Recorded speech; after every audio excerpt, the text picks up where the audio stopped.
রোববার রাত থেকে সামাজিক যোগাযোগ মাধ্যমে নতুন করে গুঞ্জন উঠে বিসিবি সভাপতি আমিনুল ইসলাম বুলবুল দেশ ছেড়ে অস্ট্রেলিয়ায় চলে গেছেন। এমনকি দাবি করা হয় তিনি নাকি দেশে ফেরার কোনো নির্দিষ্ট টিকিটও কাটেননি।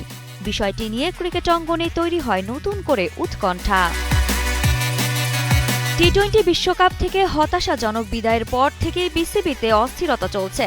পরিচালকদের পদত্যাগ, বিতর্কিত মন্তব্য, ফিক্সিং অভিযোগ ও বিপিএল ঘিরে ক্রিকেটারদের ম্যাচ বর্জনের চাপে বোর্ড প্রশাসন। এর মধ্যে সভাপতি আমিনুল ইসলাম বুলবুলের দেশ ছাড়ার গুঞ্জন ছড়ালেও সোমবার মিরপুরে বিসিবি কার্যালয়ে তাকে দেখা গেছে।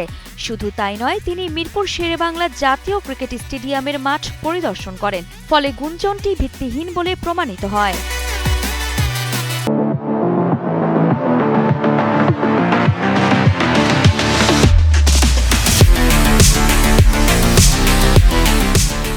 বোর্ড সংশ্লিষ্ট সূত্র জানিয়েছে, বিসিবির সভাপতি দেশে থেকে নিয়মিত দাপ্তরিক কাজ করছেন।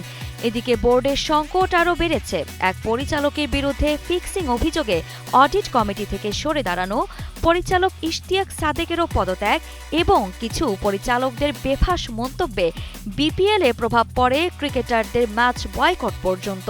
অবশেষে বলা যায়, নানা বিতর্ক ও অস্থিরতার মাঝেও বিসিবি সভাপতি আমিনুল ইসলাম বুলবুলকে ঘিরে ছড়ানো দেশ ছাড়ার গুঞ্জনের কোনো সত্যতা নেই।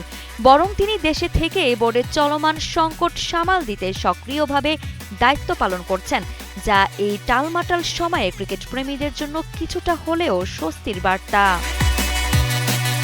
আরিফা জাহান পিনন, কালের কণ্ঠ স্পোর্টস।